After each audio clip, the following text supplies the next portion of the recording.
One of the reasons I wanted to create this program was not just to show you the frameworks that have worked for me, but also to show you the frameworks that are totally worthless, that so many other people spend years and years pursuing that I tested and they simply don't work.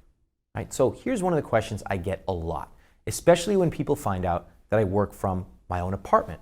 They say, wow, how do you stay motivated? That is almost always the number one question. And I never really had a good answer for it.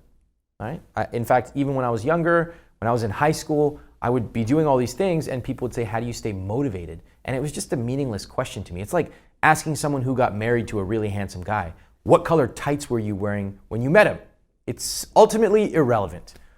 And as I started studying psychology, I realized even psychologists don't truly understand motivation. In fact, in the last 10 years or so, motivation has been understood to be less important than it originally was.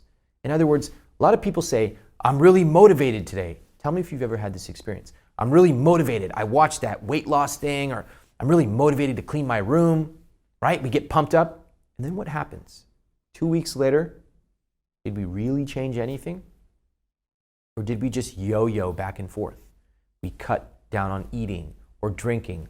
We took a couple boxes out of our garage. But did we make a systematic change? This is one of the things that when I discovered it, I realized the emperor has no clothes. Everyone keeps using the words motivated. You need to get pumped up, find your passion. And yet when you look at real people, you study them, motivation is not really what changes people's behavior over the long term. Motivation is a short-term strategy to get you into a more systematic approach. So when you ask the question, what gets you motivated? It's already asking the wrong question. Now, this is not a framework where I'm going to offer you 5 systematic techniques and then you're going to become more motivated over time. That's not this framework. This is a framework to show you that if you're asking the wrong question, you will always get the wrong answer. All right? So let me give you an example. When I wake up some days and I start working and then I just kind of lose it, right? I don't have the energy. I'm just not into it. I can't write what I'm supposed to. Have you ever had this happen to you? What do? Typically, we try to push through it. We have all these phrases that we use, right? Work hard, try harder. And what I realized was I would try to do that and it would never work, right? I remember one day, this was after launch, I had 2 things to do. I had to write one email, which was like half a page, and I had to review another email, which was maybe like 3 sentences.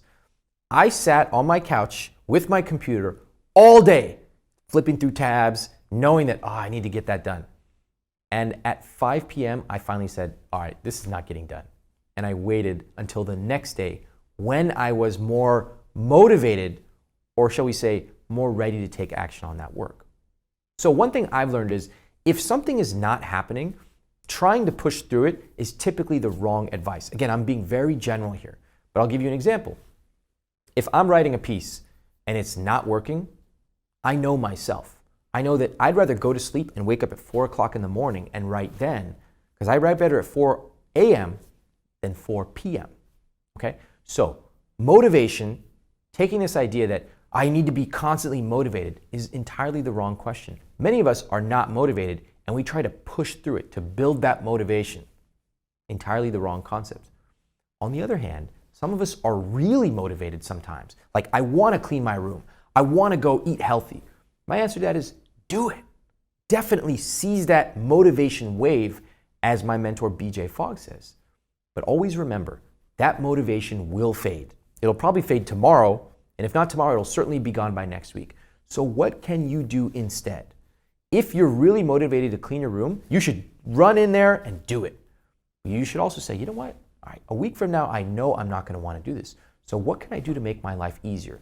Maybe I should go to the store right now and buy those boxes that I've been waiting to get for months. Because next week, those boxes will be here and I'll be ready to go. Right? Motivation, treat it as a trigger for systematic behavioral change. Don't think of it as something that keeps you going on and on and on. So when my motivation is low, I pretty much say, okay, this isn't going to happen. And I'll sit there, I'll watch a movie, I'll go for a walk, whatever it is. When your motivation is low, again, I'm using it in the traditional sense, Acknowledge it. Don't try to fight it. Treat yourself like a scientist would. Okay, I'm not feeling this. Why is that? I had a huge lunch. Okay, what did I have in that lunch? Oh, a lot of bread. Oh, okay, so that's interesting. Maybe I'll track that. Oh, I'm supposed to get this proposal done by Friday and I just cannot get my act together. Why?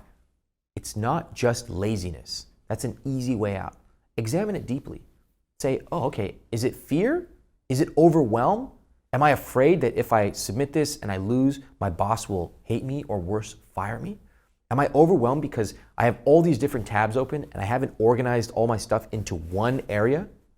What is it? Go deeper than the traditional lazy explanation of, I'm not feeling motivated. And when you do that, you will realize that it is entirely separate from what you want to do, which is become masterful and effect long-term behavioral change. So, motivation is a word that's been thrown around for decades, but it's not the word you want to be using. Instead, use it as a trigger, use it as a way to think about why you're not getting things done, but do not depend on the crutch of motivation itself.